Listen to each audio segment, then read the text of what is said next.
Suppressing fear at the poker table is all about managing it properly. Being mentally detached from the outcome of any one hand can be just like tossing a coin into a fountain and hoping for the best.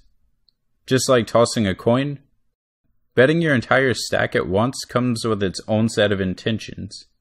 In this video, we learn why those scary seeming intentions behind a big move should be no scarier than tossing a coin into water. When you bet your entire stack, you are doing more than making a wish. You are relying on the expected value of your play in order to profit.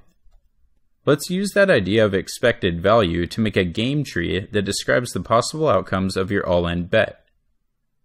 The game tree is going to help you manage any worries about the outcome of the hand by avoiding a trick that your brain plays on you.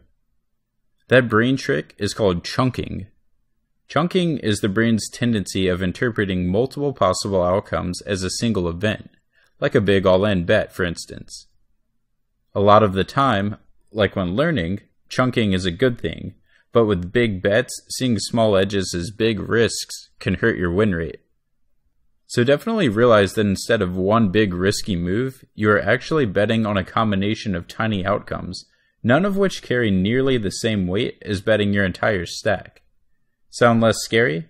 Let's check it out. 100% of the time, you're dealt a hand preflop. Once you choose to play your hand, different possible outcomes occur with respective probabilities. Some outcomes because you made a choice, and some because of the way your opponent reacts or the way that the board runs out. In other words, player choices affect outcomes of the hand.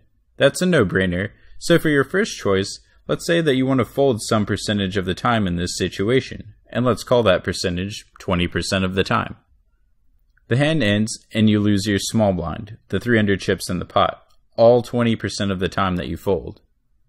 So of the 20% of the time you fold, your opponent wins your 300 chip small blind bet 100% of the time, for a total loss to you of 60 chips on average.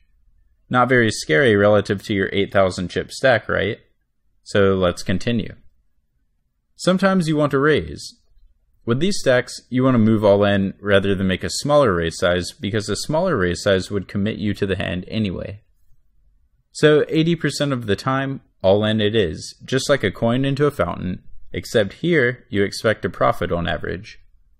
20% of the 80% of the time that you move all in, your opponent folds and you win the 900 chip pot. On average, that's a 144 chip profit. Now for the larger parts of the move, when you're called. Of the 80% of the time you move all in, you're called 80% of the time.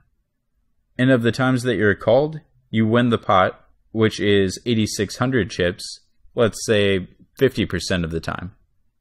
So for the possible outcome of you moving all in, then being called, then winning, you make 2,752 chips.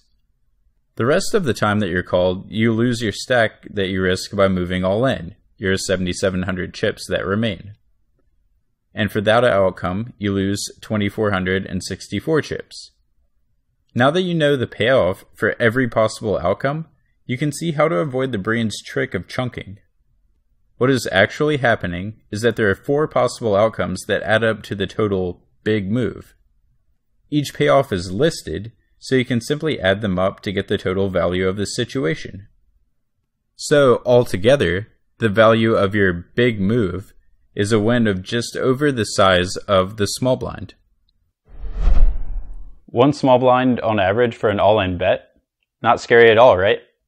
Now what seemed to be a huge bet is just like a coin into a fountain, except this time you expect a profit.